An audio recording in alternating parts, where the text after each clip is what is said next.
Hi everyone, it's Kathy. Thank you so much for joining me. Today I'll be sharing how I created this one layer scene card, and I'll be sharing a couple of tips and tricks about masking and creating a scene. I decided that I wanted to have this cute little guy from the Monster Moods stamp set right out in front and center. So I'm going to stamp him first, and then I'll apply his mask right on top of him. In the interest of time, I did cut all of my masks off camera, but one of the things that I wanted to go over was the masking paper that I used was pretty sticky, so I placed it in the palm of my hand and tried to remove some of the stick to make sure that my cardstock didn't tear when I picked up my masks. For this little guy, when I cut out his mask, I made sure to cut very close to the stamped line. And he has little deedle bobbers on the top of his head and a tuft of hair on the top of his head and his tail. I didn't worry about cutting those out. I just cut those right off from the mask because I didn't want to make myself crazy trying to cut out all those tiny little pieces. Next, I lined up these two little monsters to have them be part of the second layer of the scene. And once I had the stamps where I wanted them, I inked them up and stamped them out. And for the mask on this little guy on the right hand side, he also had little deedle bobbers on the top of his head, and he had little buttons around his hands. I didn't bother cutting out the little deedle bobbles or the buttons around his hands because, again, I didn't want to make myself crazy. And the little monster over on the left, I just cut out a mask for his body, and then I cut out a mask for his little eyeballs, because I was not going to try and cut around the lines going up to his eyeballs and, well, all the little fur or eyelashes. I guess they're eyelashes. They could be eyelashes. I didn't want to cut those out either, so I just cut out the eyeballs. Finally, I stamped the last two monsters in my scene, and then it was time to remove all of the masks so that I could color up my little monsters. When you start removing your masks, you do want to go slowly so that you don't tear the cardstock underneath. And I ended up saving my masks just in case I needed them later on when I was creating my background. I did all of the coloring off camera, but I did want to share with you the progression of how they were colored.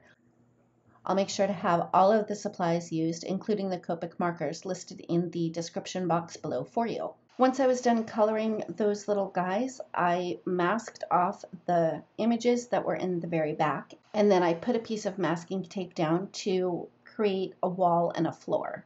I used a light brown ink and did some light ink blending all over that background.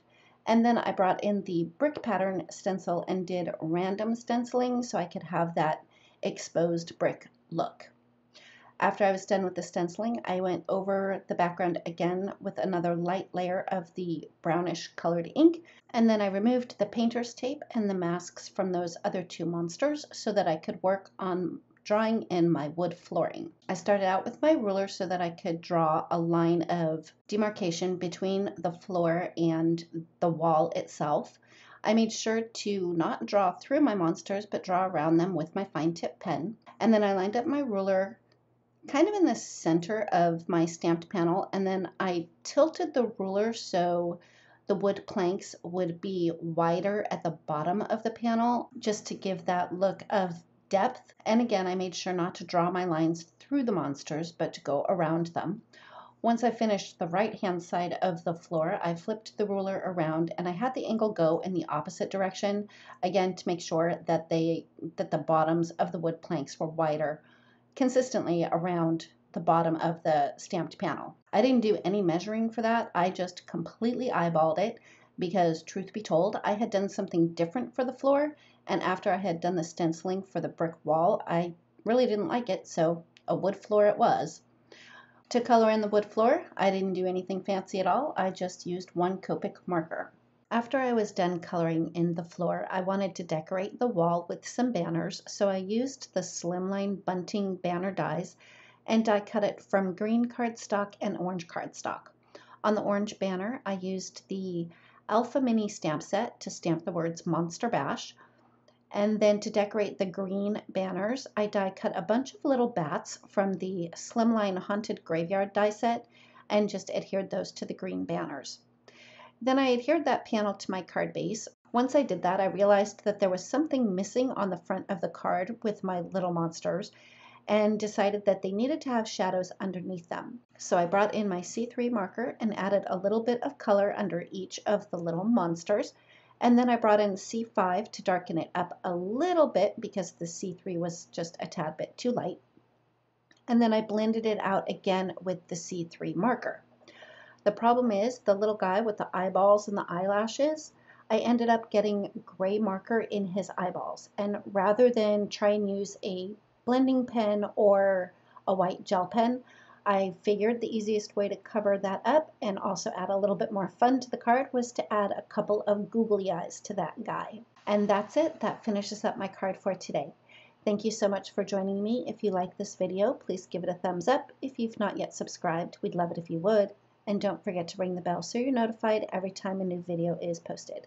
Thanks again, and we'll see you next time.